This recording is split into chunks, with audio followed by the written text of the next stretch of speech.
Hi there, boys and girls. I thought I'd read an extra story today. How about Little Miss Contrary by Roger Hargreaves. Little Miss Contrary always did the opposite of what you would think she would do.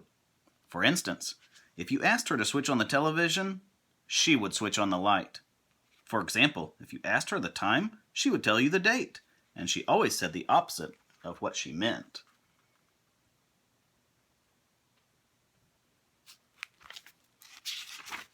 Mind you, it wasn't exactly her fault. It was probably because she lived in a place called Muddle Land, where everything is so mixed up and muddled you don't know whether you're coming or going and coming, as they say in Muddle Land. Oh dear, that sign says up, going this way, and down is over here. It's a very strange place indeed. The worms don't live in holes in Muddle Land. They live in trees. And the birds live in holes. And if you want a loaf of bread, you don't go to the baker's, you go to the butcher's. The baker sells bananas.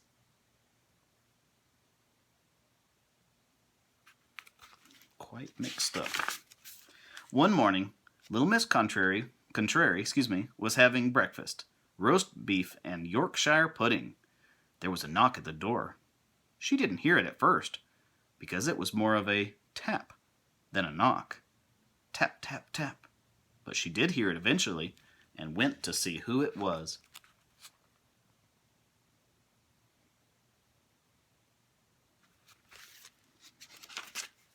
She opened the door. "Hello," said a little voice. Little Miss Contrary looked down, and down again, and there stood Mr. Small. He raised his hat. "Hello," he said again. "Goodbye," smiled Little Miss Contrary. Mr. Smile looked puzzled, as well he might. "I wonder if you can help me?" he asked. She smiled.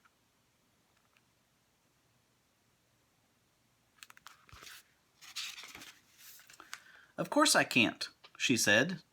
"Oh dear," said Mr. Small. "You see, I'm lost." "Well," said Little Miss Contrary, "nice to meet you, Mr. Lost." No, said Mr. Small. "I'm trying to find someone called Little Miss Contrary." "That's you," she laughed. "I have a letter," said Mr. Small, who was very confused by now, "for Little Miss Contrary." "Oh, bad," she said, as she took it from him. "I don't get many telephone calls." "I think I'd better be going," said the bewildered Mr. Small. "Goodbye."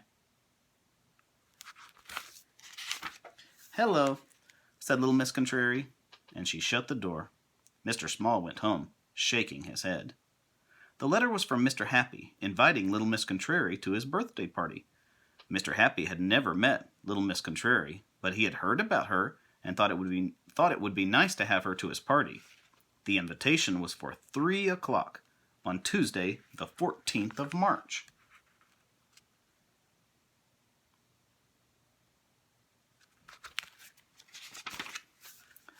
At 2 o'clock on Monday, the 13th of March, Little Miss Contrary knocked on Mr. Happy's front door. He opened it. "Happy Christmas," said Little Miss Contrary, and thrust a parcel into Mr. Happy's hands. Mr. Happy scratched his head. "Who are you?" he asked. "I'm Little Miss Sunshine," replied Little Miss Contrary. "No, you're not," said Mr. Happy. "I know Little Miss Sunshine, and she's not a bit like you." Remember, little Miss Contrary always says things the wrong way. Then he stopped and thought. "Oh," he smiled, "I know who you are. You're Little Miss Contrary, aren't you? I've heard that you always say and do the opposite of what you mean."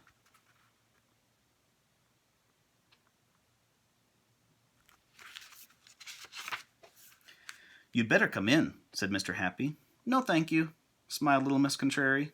Mr. Happy led her into his living room. "What a horrible room," she said. Mr. Happy grinned. He was beginning to realize that everything he had heard about her was true. "Would you like a cup of coffee?" he asked. "I can't think of anything I'd like less," she replied. Mr. Happy grinned again and went to make coffee.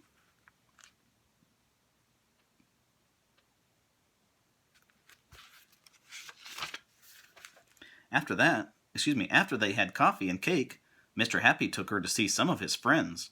He had to explain to them all what she was saying was the opposite of what she meant. "Aren't you thin?" she said to Mr. Greedy.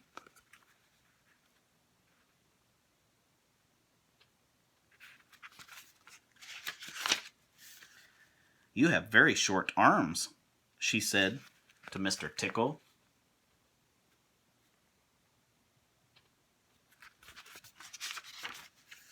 "I like your beard," she said to Mr. Fussy.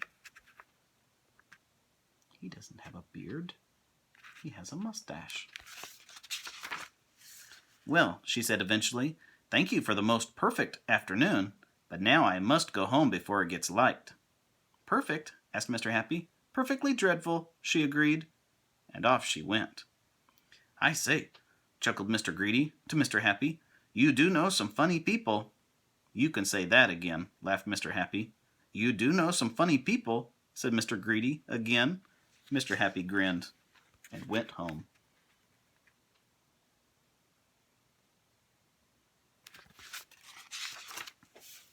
As he went in through his front door, Mr. Happy suddenly remembered the parcel that little Miss Contrary had given him.